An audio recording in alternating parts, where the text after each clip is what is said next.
Hi everyone, this is my first attempt at my very first podcast. The reason why I've chose to do a podcast is because I am fast approaching 20 weeks pregnant and time is just going way too fast. I have 4 days precisely until I am 20 weeks pregnant, and I just thought, what better way to record this special time than via a podcast. Also, it means you don't have to see my face. Maybe you will one day, but for now you just hear my voice and I don't have to worry about what I look like or having to put makeup on and all the worries every woman has about that. So my podcast doesn't have a name yet, but I will try and come up with something over the next couple of days maybe. But for now, this podcast is just going to be everything about pregnancy. So I will need to update you on what's been going on the past 20 weeks, from the moment we found out, how we were feeling, what we were feeling, and everything that comes with the first trimester of pregnancy. So, before I begin, I'll give you a little update about me, my husband, our life and our lifestyle, and our amazing family that we have around us. So, I am 29 years old. My name is Danielle, by the way. I will be 30 in February, so I'm reaching a really big milestone in my life. My husband is 28 and on his next birthday he will be 29. We both work full time. We live in the north of England. And yeah, we're both very happy and have a lot of great support around us. So this time last year, me and my husband were preparing and leading up to our wedding day. So we got married towards the end of September 2017. And obviously with that comes a lot of pressure on what are the next steps in your life. So naturally, a lot of family members, friends and people outside your circle start to think, oh, well, they'll be having kids next. And sometimes that is true and sometimes it just isn't true. So whatever stage in life you're at, it is basically nobody's business. However, we were getting married and we did know that we did want children quite soon after being married. However, we had our honeymoon planned for December, a huge trip around Zimbabwe and South Africa. So we decided we would hold off until then and start the baby planning either on the honeymoon or just after. So we did start trying to conceive towards the end of December. And really, it was quite a scary time because although it's something that you want, there's always something in the back of your mind that says, is now the right time? But seriously, when is ever the right time for anything? So if you want something, you should just go for it. So we began trying. And to begin with, we did a little bit of research around a woman's most fertile days and the best time and ways of conceiving. We didn't look into it too much to begin with. We just kind of let it happen naturally, and we weren't very strict with the routine. However, I would say when we got to maybe February, March time, we started planning it a little bit more. So taking it a little bit more seriously when my most fertile days were, and just planning a little bit better. And we were just trying and hoping really. we had no idea when it would happen, if it would happen, and how long it would take. So we were quite prepared for this to take kind of up to a year before we would start worrying about whether we could conceive or not. I had been off the contraceptive pill and on no other form of contraception for many years, probably about 3 years now. So I was hoping that this would help slightly, as I know sometimes it takes a little while for contraceptive pill to kind of escape out of your system. But the reason I stopped taking the contraceptive pill a couple of years ago was just because I wanted my hormones back to a normal level where I felt like myself, and just that was a personal reason for me. So basically you have one really fertile day and one potluck chance of getting pregnant on this day. So really it's a pretty tricky task, and it is just potluck. So we actually conceived towards the end of April, and we had no idea at all. Some people say that you get a feeling straight away, hours after, days after, maybe a week after, but to us, or to me, I just felt exactly the same and carried on life as normal. So we went on holiday towards the beginning of June, and I was due on my period, and obviously my period didn't arrive. For some reason I am always due on my period on holiday, and it always arrives when I'm on holiday. Due to hot weather or flying, I do always receive like a really, really light period whilst on holiday, or a period that lasts only 2 or 3 days tops. So when I didn't receive my period, I didn't really think anything strange was going on. I just put it down to the flight and the hot weather, and just thought, okay, maybe I've got my dates a little bit wrong, and I'm sure I'll come on my period as soon as we get home. Especially because I was feeling all the normal symptoms of a period.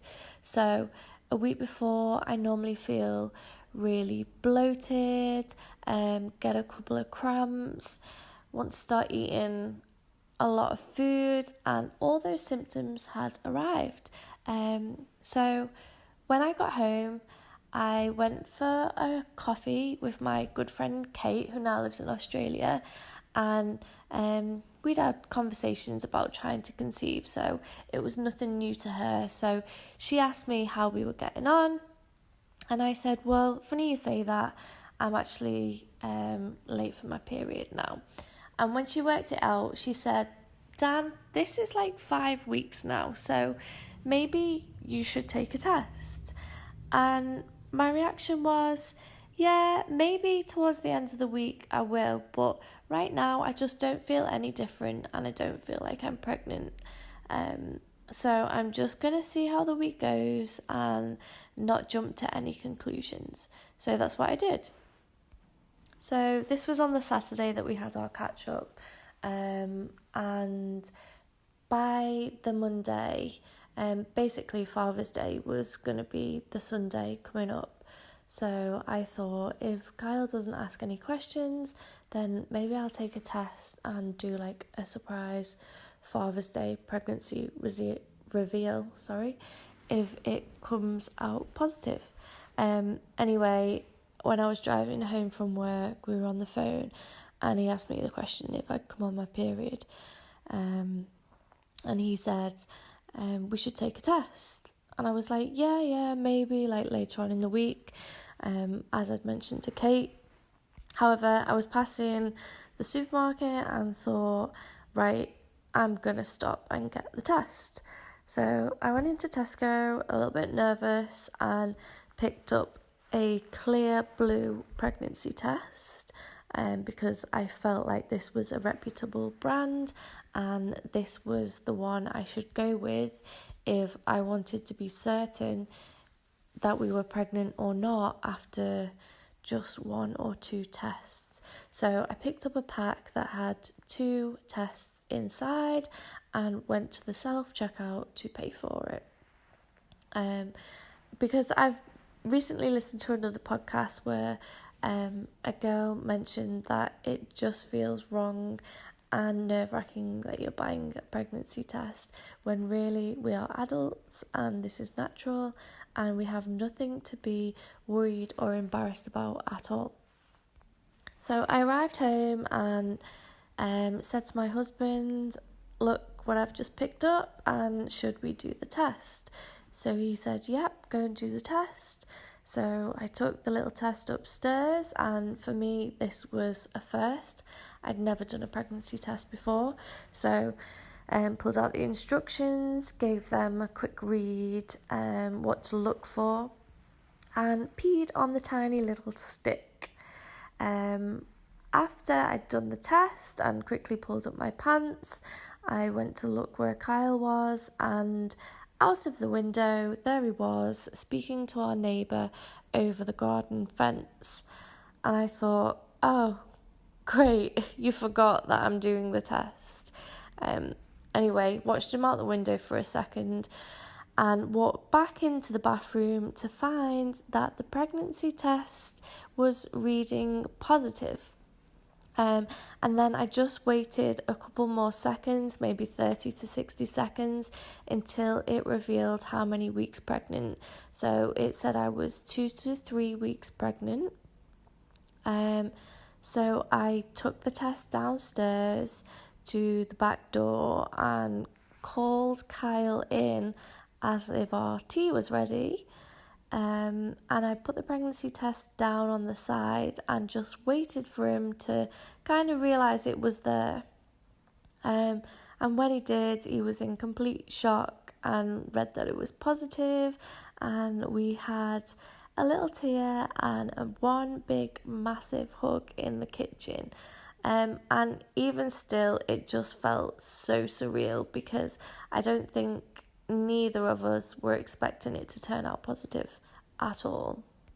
And once we'd done the test and had our big hug and, spoke about how we just couldn't believe it, we kind of didn't know what to do with ourselves. We were like, okay, so now this is where the big secret and all the lying and everything else begins, and how on earth are we going to hide this from all of our family and friends? And it was just a lot to get our head around. And I knew I had a big girls' night out coming up on the Friday and just completely panicked about how I would get myself out of this. Well, not out of it, because it was for my friend's birthday / leaving to Australia night out, and there was no way I was going to miss out just because I was pregnant. It was like 2 celebrations in one. So because I'd already had a conversation with my friend about potentially being pregnant and she recommended I did a test, I felt that it was quite natural to let her know the news. So the following day is when I told her, and this was just after we'd been to the doctors to kind of just let them know that I was pregnant, which was the most underwhelming appointment I have ever been to. So if you've just found out you're pregnant and you read up online that you should let your doctor know as soon as possible, then don't expect much when you go to the doctors. They will not test if you are actually pregnant. They just take your word for it. And they take minor details like your name, your age. I don't even think they took my weight or anything else at this point. They just took the date of my last period and sent me away with a tiny little telephone number to refer myself to the midwife. I mean, I can't say anything negative about the doctor's appointment, but it was just over and done with in 2 minutes time, and me and my husband walked away like, okay, this is it now. So straight after the appointment, we went straight to the pharmacy to get the folic acid supplements that the doctor had recommended to us. So I had a little chat with the pharmacist in there, and she recommended the Pregnicare, which comes with the folic acid and all the vitamins needed in early stages and right throughout pregnancy. In fact, she'd asked me if I'd been taking them pre-pregnancy, which I hadn't because I didn't realise this was a thing. But if you are trying to conceive, then health professionals do recommend that you take Pregnicare or folic acid and other types of vitamins in the run-up to pregnancy, just to help aid a healthy pregnancy, really. So just backtracking to breaking the news to my friend Kate. So I just dropped her a little text saying, so how are we going to make it not obvious that I'm not drinking on Friday, ... Which her reply was just, what? And I received a phone call like seconds later. She knew exactly what I was talking about.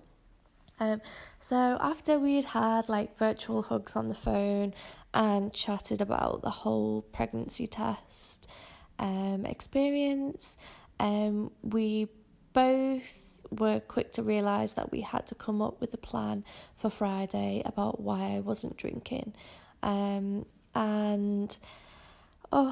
The whole antibiotic one is just the most obvious, and as someone who is not prone to being ill or taking antibiotics, I just thought this was too obvious.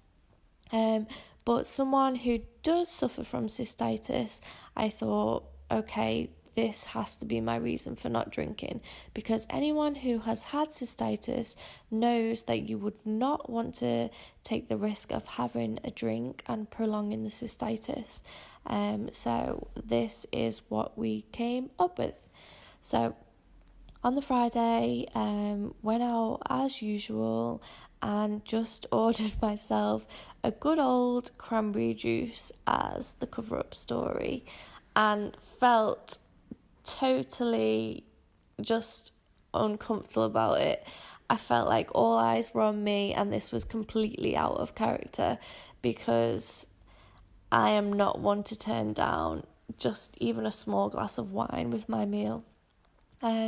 So yeah, even though no one really questioned me, I felt like, especially one of my friends who is a mummy, had eyes all on me. So I carried on drinking cranberry juice and water throughout the night, and feel like I did get away with it, as one friend was like, oh my god, it's awful, let me know how you're feeling tomorrow, etc, etc. But then my other friend did actually pull me up when we were at the bar, when she offered to buy me a drink, and said, so, do you really have a water infection? To which I just replied, yeah, I do, like, honestly. But again, I know that she could see right through me. So anyway, the night out ended, and other than my one friend, I think I kind of got away with it, so that was okay. But now came the bigger task of keeping this secret from my family, especially my mum and dad, and probably a big concern was my boss in work, because we're a small team of 2. So I just thought, if morning sickness kicks in or other symptoms that come with pregnancy, then I'm not too sure how I'm going to hide this from everyone. Especially as we've just had the hottest summer on record. Okay, well, maybe not on record, but the hottest summer for many, many, many years. And also the fact that the World Cup was on, everyone was out celebrating and drinking, that England just did amazing this year. So both of these factors made it really, really difficult for me. And especially as I was only about 5 or 6 weeks pregnant when finding out I actually was. So I had at least another 6 weeks to wait. And this was just because we decided that we would tell people at 12 weeks because it felt like the right thing to do. I mean, if you want to tell your family and friends earlier, I think this is fine. But a lot of people say that the safe zone is around 12 weeks, and this is just naturally what me and my husband decided. So we had a long, long wait to go. And amongst this, I had other celebrations to attend. It was my brother's birthday, and as I mentioned, there were World Cup events going on, and we were bumping into people in town and just trying to escape situations narrowly. But one thing I must say is I think I had it quite easy in my first trimester, which I am so thankful for. I basically had no morning sickness, and the only thing I really suffered with was migraines. Now, I do suffer with migraines anyway, so this is quite normal for me, but they were quite intense and I was getting more than average.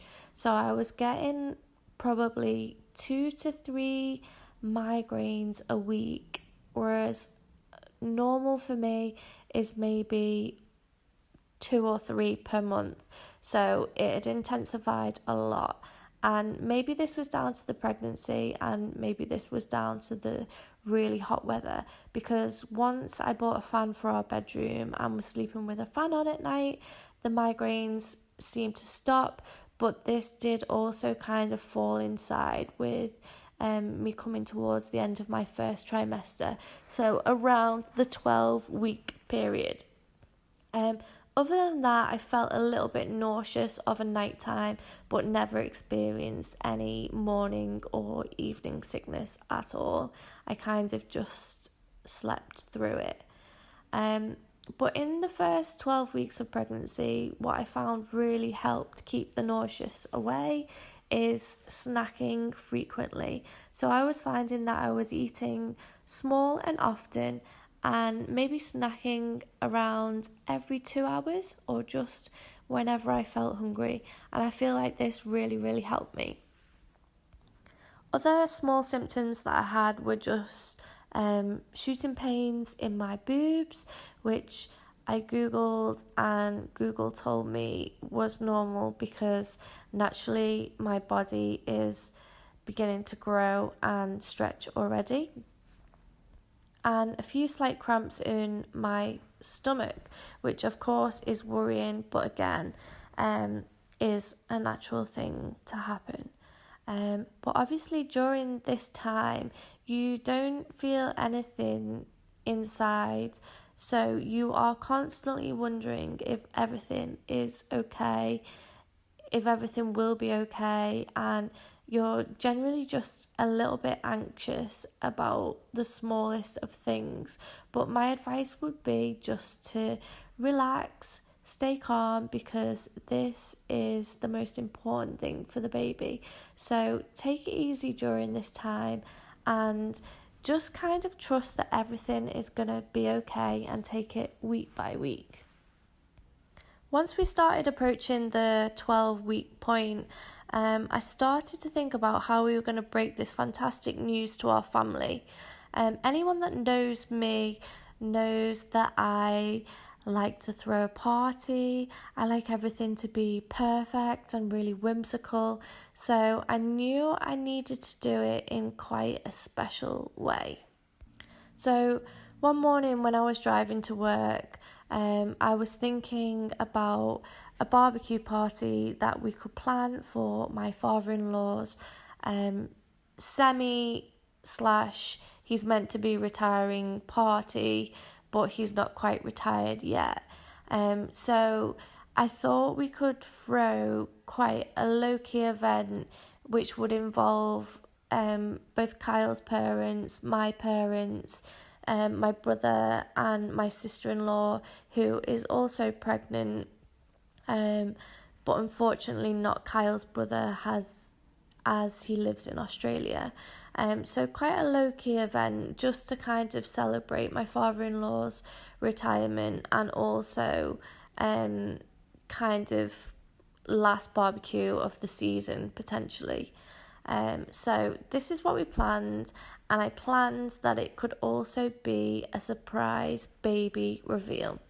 So what I did was I contacted family members of Kyle's that live up in Newcastle, and also family members and friends that live in Australia and South Africa, and asked them to record just a small video or small voice message to my father-in-law wishing him a happy retirement, which just turned out absolutely fantastic, because the videos and voice messages that I received back were just amazing and so emotional, and I cannot thank Kyle's uncle enough, who just put so much effort into getting messages from people that my father-in-law hadn't spoke to for years, like 20 years. So it just made the video so special, and I put it together using Canva slides, and then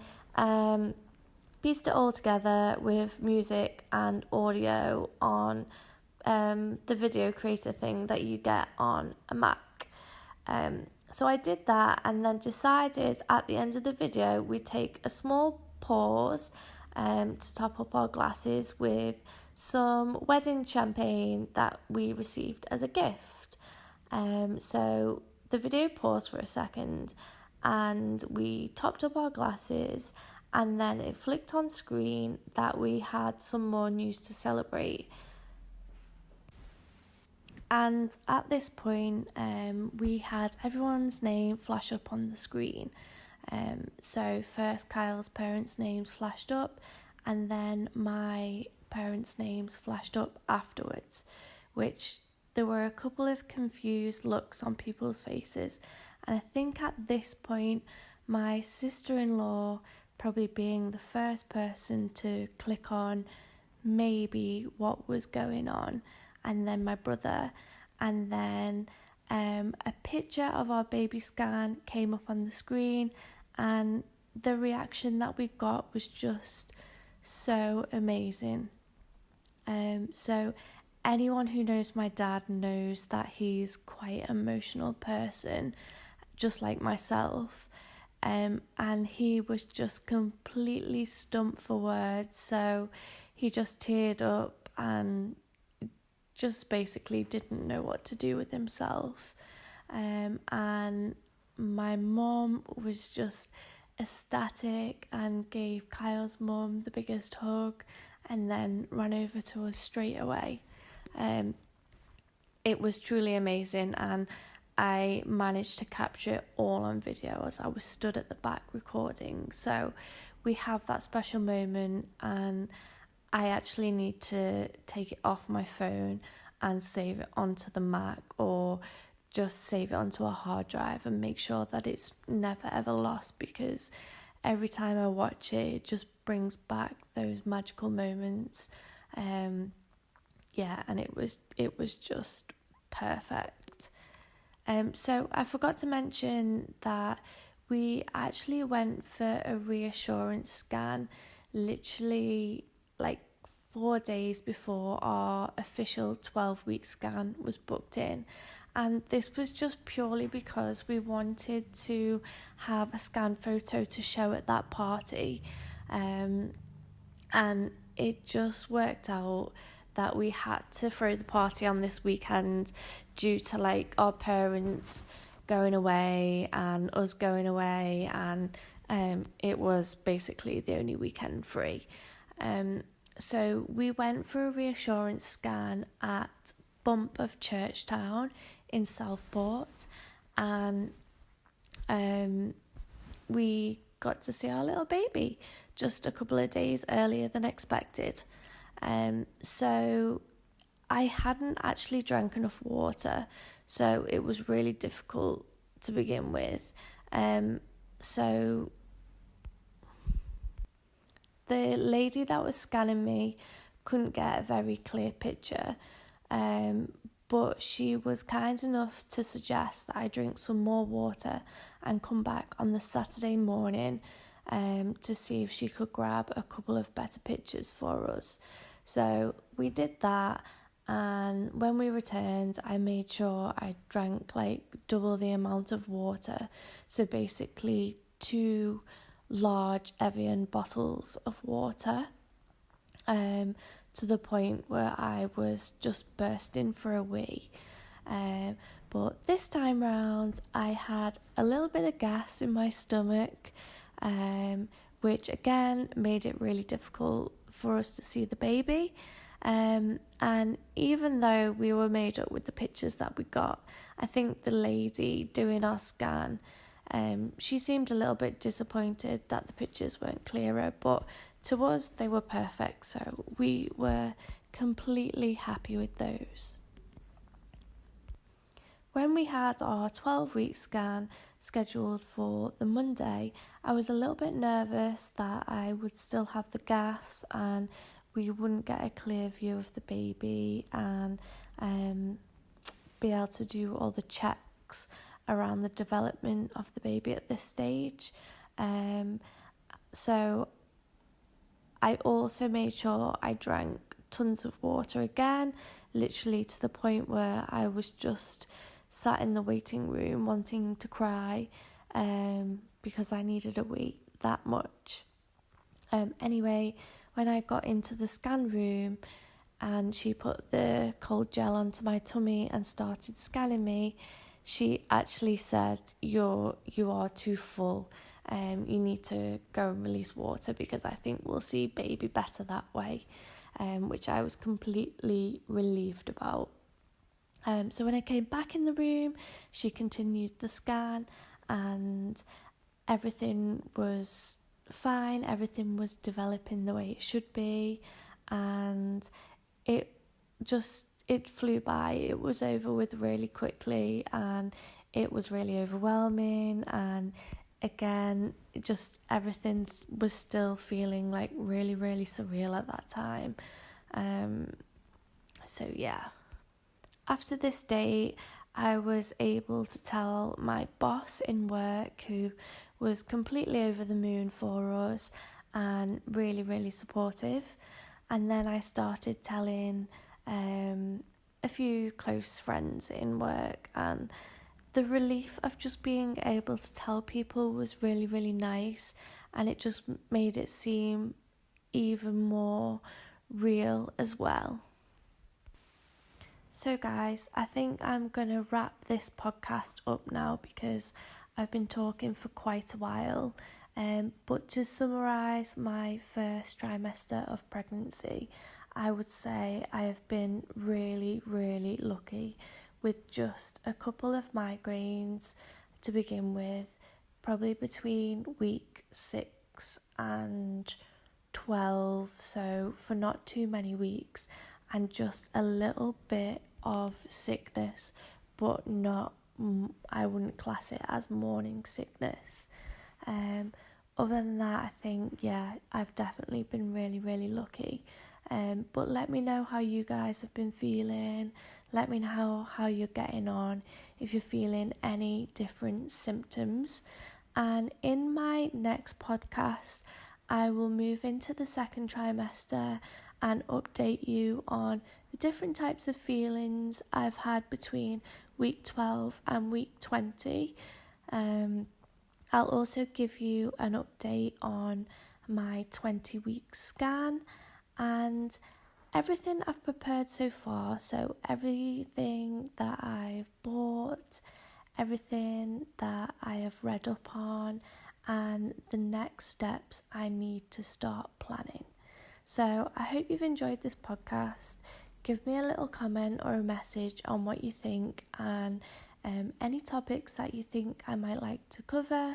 And next podcast, I will try and say a lot less and try and say so a lot less. But thank you, and speak to you all very, very soon.